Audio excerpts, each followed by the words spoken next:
The dust rose first, thick, red, and angry, kicked up by the wind that swept across the cracked earth of Ilarun village. Then came the sound, the slow, deliberate flapping of wings. One vulture landed on the dry acacia tree above the small church, then another, then 5 more, their black shadows stretching over the cracked ground like fingers reaching for a grave that hadn't been dug yet.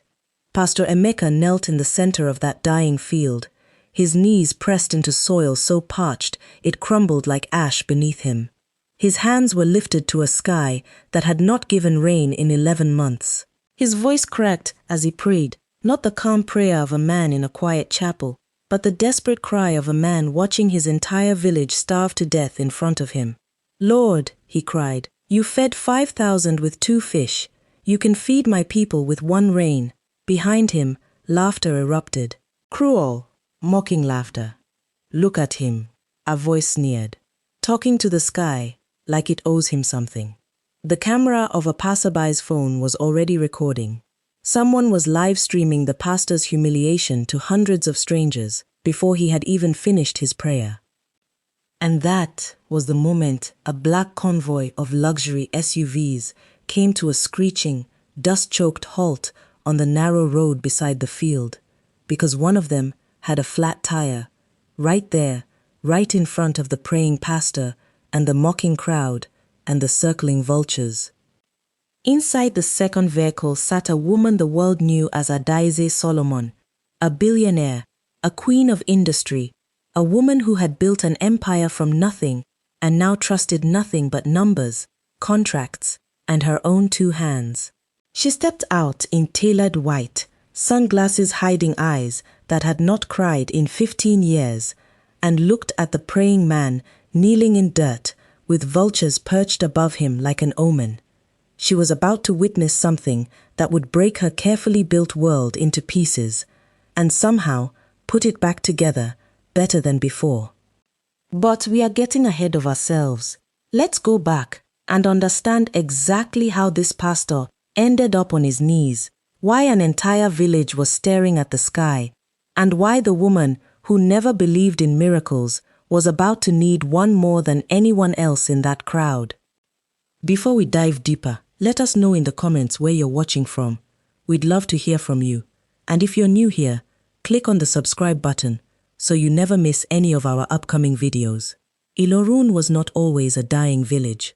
3 years ago, its fields were green, its wells were full, and its people sang while they worked. Pastor Emeka had inherited the small mud brick church from his father, a man who had built it with his bare hands after returning from the war with nothing but his Bible and a limp that never fully healed. Emeka grew up sweeping that church floor, memorizing scripture by candlelight, and promising his dying father that he would never let the doors close, no matter what came.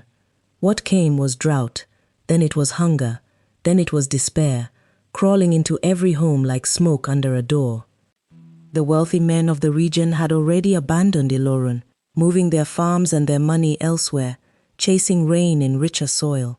Only the poorest remained, those who had nowhere else to go, and a pastor who refused to leave the people God had given him. Every morning, Emeka walked to the well that had run dry, and every morning he prayed beside it, as if his voice alone could summon water from stone. The villagers had stopped believing long ago. Faith, it turned out, was easy to preach in times of plenty and impossibly heavy to carry in times of ruin. "Pastor, save your breath," old Mama Ngozi told him one evening, her voice hollow with exhaustion. "God does not live in Ilarun anymore. Maybe he never did." "He lives wherever there is a heart willing to call his name," Emeka answered, though even he could hear the tremble hiding beneath his own certainty. That tremble grew louder every day. His congregation shrank from 60 to 12.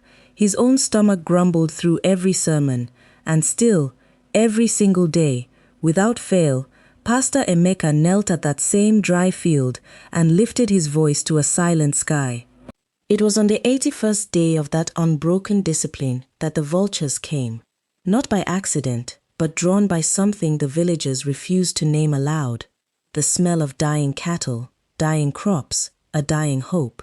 The birds circled above the church like a curse given wings, and it was that image, the praying pastor beneath the circling vultures, that a bored travel vlogger captured and posted online with the caption, "This is what desperation looks like." The video spread. Thousands mocked him. Comments called him a fool, a fraud, a man performing faith for an audience of dying crops. Few noticed that he never once asked for money. Few noticed that every morning he still knelt in that same spot, rain or shine, laughter or silence.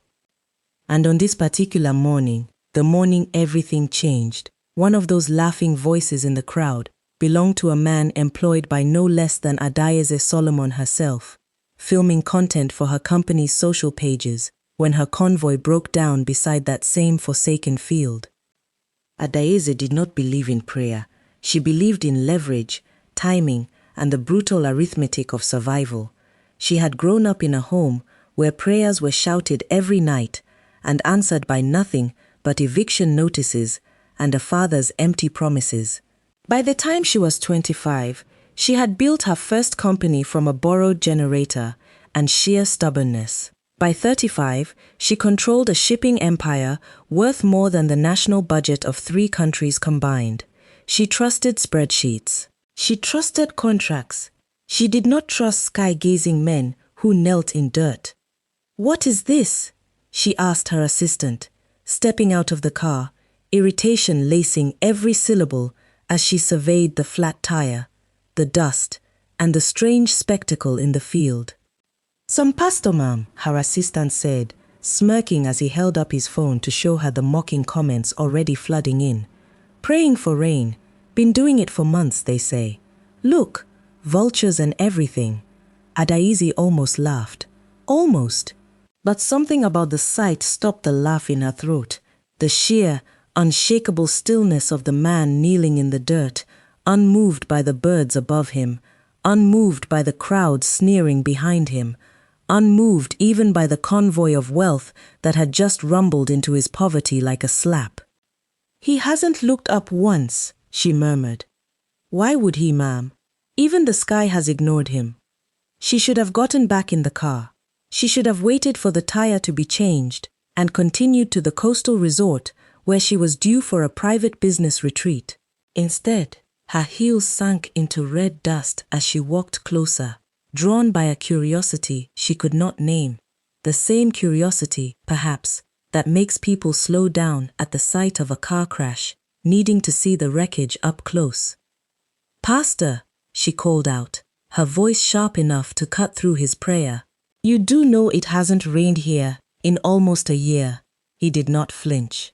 He finished his sentence to God before he even turned to face her. "I know," he said simply, rising slowly, his knees stiff with dust and years of kneeling. "I also know it rained for Elijah after 3 years of nothing." "Elijah had God on speed dial," Adaize said, arms crossed, sunglasses catching the brutal sunlight. "You have a village full of dying cattle and a phone full of people laughing at you." "Let them laugh," Emeka said, and for the first time, something like fire entered his tired eyes. Laughter has never stopped rain from falling before. The crowd around them stirred, sensing the tension crackling between the billionaire in white linen and the pastor in a threadbare cassock stained by dust. Someone in the back muttered, "Let her tell him. Maybe she can talk sense into him, since God clearly won't." Adaize studied him for a long moment. She had negotiated with prime ministers, faced down hostile takeover attempts that would have crushed weaker men, and once stared down an armed robber without blinking. But something about this man's quiet defiance unsettled her more than any boardroom battle ever had. "You've lost everything," she said, quieter now, almost gently, though there was still an edge in it.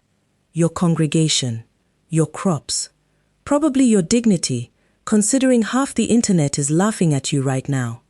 And you're still out here talking to clouds that clearly aren't listening." "I haven't lost everything," Emeka said. I still have today, and I intend to spend it exactly like this. She scoffed, but the scoff came out shakier than she intended. Faith doesn't pay debts, Pastor. No, he agreed, but debts have never stopped Faith either. Her assistant, still filming for the company's social media, zoomed in on the exchange without either of them fully realizing it, capturing every word for an audience that would soon number in the millions. The tire was finally changed, the convoy prepared to leave, but before Adaeze climbed back into her vehicle, she turned back one last time. You'll be here tomorrow, she said. It wasn't a question. I'll be here every day until it rains, Emeka answered, or until I can't kneel anymore. She left without another word. But that night, in the silence of her hotel suite overlooking a coastline she owned 3 hotels along, Adaeze Solomon could not sleep. She scrolled through the video her assistant had posted, already at 2 million views, already flooded with comments mocking the delusional pastor, and mocking her too, for even stopping to speak with him. But beneath the mockery, she noticed something strange. A few comments, buried under the cruelty, whispered a different kind of truth. I know that pastor. He gave his own food to my grandmother when she had nothing. He buried 3 of his own church members with his own hands because no one else would dig the graves. Say what you want, but that man has never once asked anyone for money. Adaeze closed her laptop, but sleep still would not come. Because 3 days from now, something was going to happen in her own empire that no contract, no spreadsheet, and no army of lawyers could fix, and she would find herself needing exactly the kind of miracle she had just mocked in the dust of Ilerun. The call came at 4:47 in the morning, the kind of hour reserved only for catastrophe. Adaeze's chief financial officer, voice trembling, informed her that a critical shipment, one holding contracts worth nearly the entirety of her company's quarterly revenue, had been lost at sea during an unprecedented storm off the coast, a storm meteorologists admitted they had failed to predict. 3 of her own ships were missing. Communication had gone silent. Insurance would cover only a fraction of the loss, and worse, buried in that shipment was the one contract tied to a foreign government deal that, if it collapsed, would trigger a chain reaction threatening to unravel everything she had built over 20 years. She sat in stunned silence on the edge of her bed, the ocean view outside her window suddenly mocking her, the very sea that had made her fortune now threatening to swallow it whole. For the first time in 15 years, Adaeze Solomon felt something she despised more than failure: helplessness.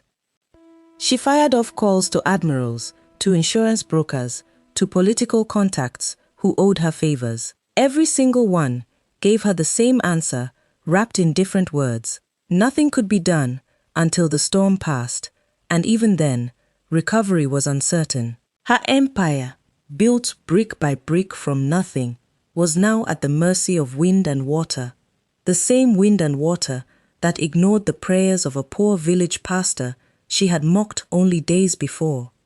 She thought of him then, unwillingly, unwanted. The image of him kneeling in dust, unbothered by vultures or ridicule, surfaced in her mind like an accusation. Faith doesn't pay debts, she had told him, but right now, faith was the only currency left that anyone was offering her. 2 days later, against every instinct of pride she possessed, Adaeze found herself back on that same dusty road to Ilerun, her convoy smaller this time, quieter, stripped of the arrogance that had accompanied her the first visit. She told no one where she was going. Her assistants believed she was meeting with maritime lawyers. Instead, she was driving toward a man she had ridiculed on camera in front of millions. She found him exactly where she left him, kneeling in the same spot, though the field around him now bore the marks of deeper suffering. 2 more cattle had died. A child in the village had fallen sick from drinking contaminated water at the one remaining well.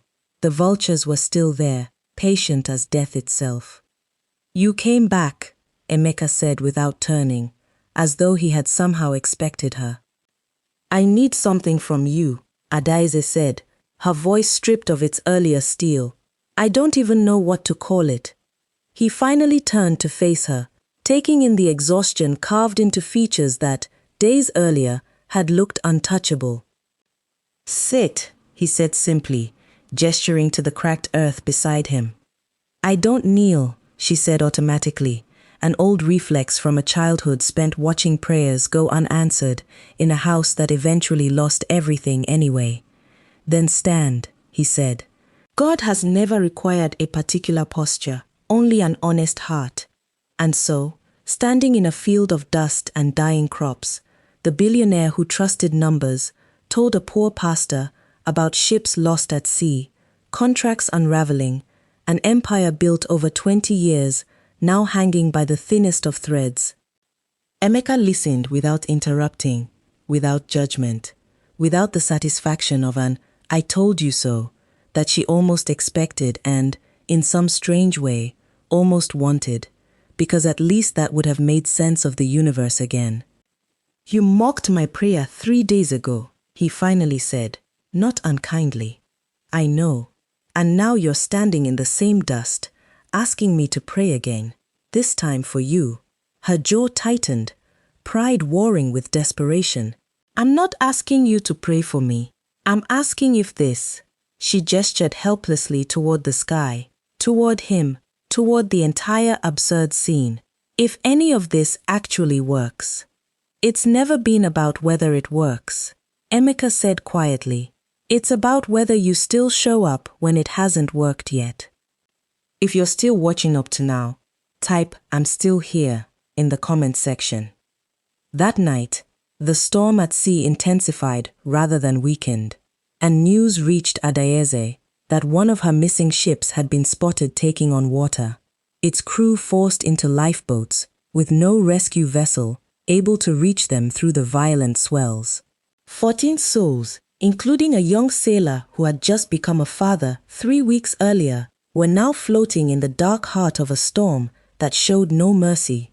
Back in Ilorun, that same night, the drought reached its cruelest hour. The village's last working well finally gave out completely, its pump groaning into silence, leaving nothing but a hollow, dry throat where water once ran.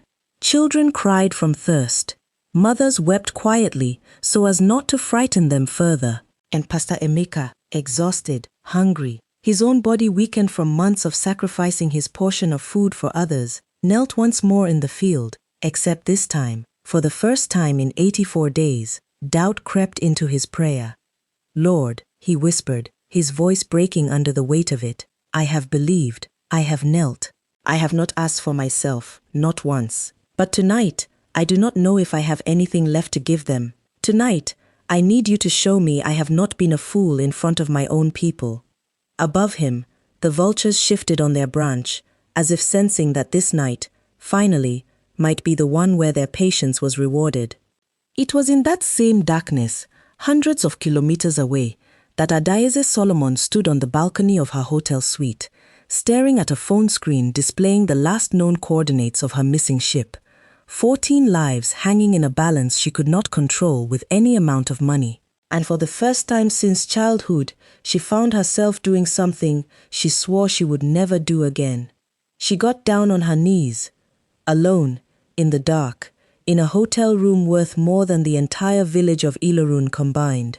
The billionaire who did not believe in prayer whispered words she barely remembered how to form. "I don't know if you're listening," she said, tears finally breaking free after 15 dry years. "I don't know if I even deserve to ask, but there is a man kneeling somewhere in the dust right now who has never stopped believing you would show up. So, if you're going to prove him right tonight. Save those 14 people. And Lord, save that village too, because I think I need you both to be real." The storm did not stop immediately. Miracles, it turned out, rarely arrive the moment we demand them.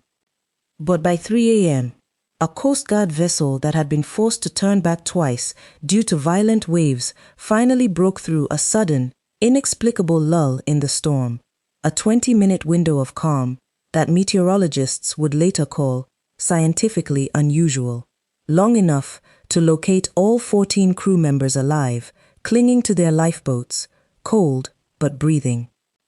At the exact same hour, in Ilorun, the sky that had held its breath for 11 months finally, impossibly, cracked open. It began as a whisper, a single drop striking the dry earth beside Emeka's knee, so unexpected that he thought at first it was his own tear. Then another drop, then 10. Then the heavens themselves seemed to remember their forgotten promise, and rain fell in sheets so thick and so sudden that villagers ran from their huts screaming, not in fear, but in a joy so violent it looked almost like grief. Mama Ngozi fell to her knees in the mud, lifting her face to the sky she had declared empty of God only weeks before. Children danced in puddles that had not existed in nearly a year, and Pastor Emeka simply knelt where he always knelt, rain mixing with tears on a face that had aged 10 years in 85 days, whispering the only words he had left. Thank you, thank you, thank you. Above him, the vultures, patient, mocking, waiting for death, finally spread their wings and flew away, chased off not by stones or shouting, but by the simple, undeniable sound of rain hammering against feathers that had nothing left to wait for. The news reached Adaeze before dawn, delivered by a trembling assistant who did not understand why his billionaire employer wept upon hearing that both her sailors and a random village pastor's harvest were somehow saved on the very same night. She did not return to Ilorun as a woman seeking favors this time. She returned 3 weeks later as someone entirely rebuilt, dressed simply, without cameras, without convoys, carrying with her the full weight of a decision that would reshape both of their futures. She found Emeka repairing the church roof himself, hammer in hand, sweat and rainwater still clinging to skin that had not stopped smiling since the night the drought broke. "I came to apologize," she said, standing at the edge of the field that was now green with the first stubborn shoots of new grass. "For mocking you, for assuming faith was foolishness because it didn't fit into a spreadsheet. You don't owe me an apology," Emeka said, climbing down from the roof. "The world owes very few debts to people who simply do what they believe is right." "I want to build a well here," she said. "Not one well, 10. And a clinic, and a school, properly funded, properly maintained, not as charity, but as," she hesitated, searching for the right word, "as gratitude. For 14 sailors who are alive tonight because of a prayer I never thought I'd say." Emeka studied her for a long moment, seeing not the billionaire who once mocked him from behind designer sunglasses, but a woman who had finally allowed herself to kneel, literally and otherwise, for the first time in 15 years. "Then let's build it together," he said, "not because the world is watching, but because we finally understand what was worth believing in, even when no one else did." Over the following year, Ilorun transformed beyond recognition. 10 boreholes brought clean water to every corner of the village. A small clinic opened its doors, staffed by nurses Adaeze personally recruited and funded. A modest school rose from the very field where Emeka had once knelt beneath mocking vultures, its foundation laid, quite deliberately, on that exact same spot, because Emeka insisted that the place of his deepest doubt should become the place of the village's brightest future. The video of Adaeze mocking him, once viewed for ridicule, was rediscovered by millions who now understood its full story, not as the tale of a foolish pastor and a heartless billionaire, but as 2 broken people who found their way back to belief through the same storm, on the same night, from 2 very different corners of the world. Adaeze never became a woman who prayed in public, never became someone who quoted scripture in board meetings, but she visited Ilorun every single year on the anniversary of that storm, and every single year she knelt, just once, just briefly, beside Pastor Emeka in the same dusty field that had taught them both the same unshakable truth. That faith is rarely loud. It rarely announces itself with fireworks or applause. Sometimes it simply kneels in the dust, day after day, unnoticed and unrewarded, until the one night the whole world needs it to be real, and it is. Mama Ngozi, who once told Emeka that God no longer lived in Ilorun, became the village's most fervent voice, telling every visiting stranger the story of the pastor who refused to stop kneeling and the billionaire who learned that no amount of money could buy what one honest prayer, offered faithfully through months of ridicule, eventually brought home. And somewhere above that field, if you visit during the rainy season, you will still see birds circling in the distance, but they are no longer vultures waiting for death. They are the ordinary birds of an ordinary thriving village, a village that remembers exactly what it costs to keep believing when everyone around you has already decided to give up. If this story moved you even a little, that's your sign to hit that like button right now.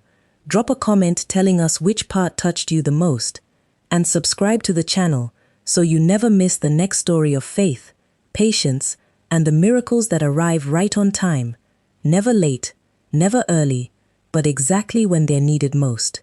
We'll see you in the next one.